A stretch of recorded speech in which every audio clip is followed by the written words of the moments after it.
तूफान जोरों पर था।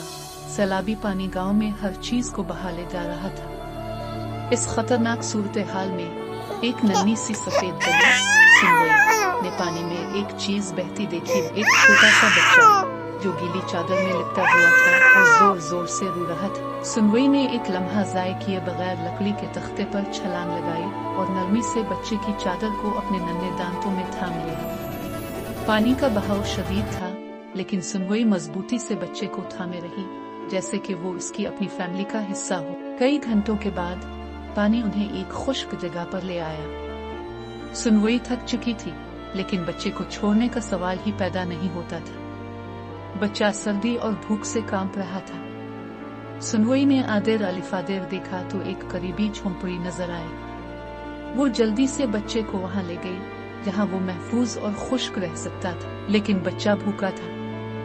सुनवई को अंदाजा हुआ कि उसे दूध की जरूरत है। वो बाहर निकली और एक गाय को खड़े देखा। सुनवई गाय के करीब गई, इसके गिर्द नरमी से लिपट गई और मियाओ मियाओ करने लगी। जैसे ही गाय ने नन्ही बल्ली की फरियाद को समझा, उसने एक बोतल में दूध भरने दिया। सुनवई ने बड़ी एहतियात से बोतल को अपने मुंह में पकड़ा और वापस बच्चे के पास पहुंची। सुनवई ने दूध की बोतल बच्चे के करीब रखी।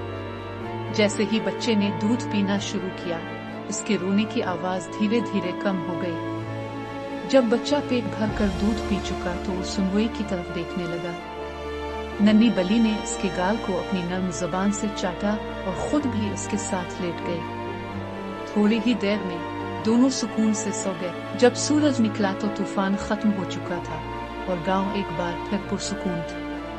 सुनवई ने सोचा कि अब वक्त आ गया है कि बच्चे को उसके माँ बाप के पास वापस ले जाया जाए। इसने बच्चे को जगाया और आहिस्ता आहिस्ता उसे गांव की तरफ ले गई। बच्चे के माँ बाप बेहद परेशान होकर अपने लख्त जिगर को ढूंढ रहे थे। जैसे ही उन्होंने अपने बच्चे को एक नन्ही सी बिल्ली के साथ आते देखा, उनकी आंखों में खुशी के आंसू भर आए। माँ ने लपक कर अपने बच्चे को गोद में उठा लिया और बाप ने सुनवई के सर पर शफकत से हाथ फेरा। तुमने हमारे बच्चे की जान बचाई, माँ ने आहिस्ता से कहा और सुनवई को प्यार से गले लगा लिया। अब तुम भी हमारी फैमिली का हिस्सा हो। इस दिन के बाद सुनवई एक आम बली नहीं रही, वो इस फैमिली की सबसे प्यारी और बहादुर मेंबर बन गई। बच्चा और सुनवई हमेशा एक साथ रहे और उनकी मोहब्बत भरी कहानी हमेशा के लिए अमर हो गई।